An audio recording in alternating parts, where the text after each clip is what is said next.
ఈరోజు white pomfret చేప గురించి మాట్లాడుకుందాము.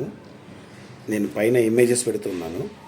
ఆ వైట్ పాంఫ్రెట్ ఫిష్ వల్ల ఉపయోగం ఏంటంటే దాంట్లో ముందు అది కేజీ 1400 ఉంది. ఎందుకు అంత కాస్ట్ ఎందుకు ఉంది అంటే ఏ ఫిష్లో అయినా సరే ప్రతి ఉపయోగపడేది ప్రోటీన్ ఎక్కువ ఉంటుంది.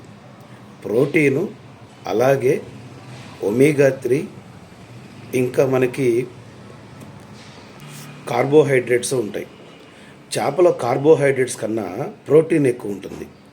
అన్నిటికన్నా ప్రోటీన్ ఒమేగా 3 ఈ రెండింటి కోసం మనము ఈ సీ ఫుడ్ని ఎక్కువ తింటూ ఉంటాం. ఏ చేప అయినా సరే మనకి బ్రెయిన్కి అలాగే మళ్ళీ హార్ట్కి చాలా బెనిఫిట్.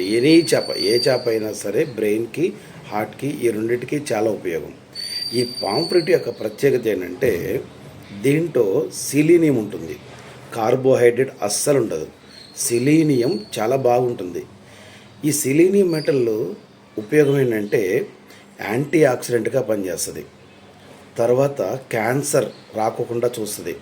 Very important. డాక్టర్ కూడా వైట్ పాంఫ్రెట్ని ఎందుకు తినమంటాడంటే ఎవరికైతే థైరాయిడ్ ఉందో థైరాయిడ్ని కంట్రోల్ చేయడానికి సిలీనియం మెటల్ చాలా అద్భుతంగా పనిచేస్తుంది.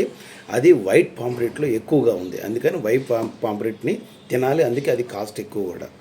సో కాబట్టి ఇవాళ సండే కాబట్టి అందరూ ఈ దాన్ని వైట్ పాంప్లెట్ అని కూడా అంటారు. పాంప్లెట్ యాక్చువల్గా వైట్ పాంప్లెట్ అంటారు. కంపల్సరీగా తినండి, చాలా మంచిది. కంపల్సరీ యాజ్ యూజువల్గా బ్రెయిన్కి అలాగే మెమరీ బూస్ట్కి అలాగే హార్ట్కి చాలా చాలా మంచిది. ఇట్ ఈస్ బ్యూటిఫుల్ ఫిష్ అనమాట. ఇంకా దీన్ని ఎలా తినాలంటే ఫ్రై చేసుకుని తినండి ఎక్కువగా. అంటే పులుసేం పెట్టద్దు. మ్యాక్సిమము ఫ్రైగా చాలా బాగుంటుంది. అద్భుతంగా మంచి టేస్ట్ కూడా ఉంటుంది.